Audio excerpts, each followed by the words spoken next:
প্রিয় দেশবাসী, আপনাদের সাথে একটা বিশেষ সংবাদ তাৎক্ষণিকভাবে শেয়ার করার প্রয়োজন অনুভব করছি।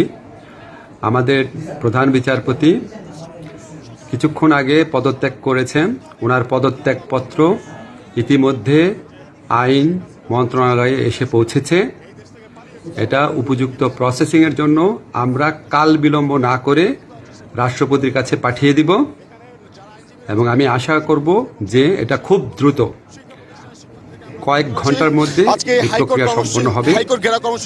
আপনাদের জন্য আমি আরও জানাচ্ছি যে আমরা শুধুমাত্র প্রধান বিচারপতির পদত্যাগপত্রই পেয়েছি, অন্যদের ব্যাপারে কোনো আপডেট নাই। আপনারা সবাই শান্ত থাকবেন, দেশের সম্পদ নষ্ট করবেন না, সবাই শান্ত থাকবেন। ধন্যবাদ। প্রমাণিত সত্য এবং আমাদের যে জুডিশিয়ারি সিস্টেম, এখানে কিন্তু ন্যায় বিচার সম্ভব না, এটা প্রমাণিত এই মুহূর্তে। তো আমরা যতক্ষণ না বিচার বিভাগকে স্বাধীন করতে পারবো ততক্ষণ পর্যন্ত বাংলাদেশ প্রকৃতপক্ষে স্বাধীনতা পেয়েছে এরকম কথা বলা মুশকিল।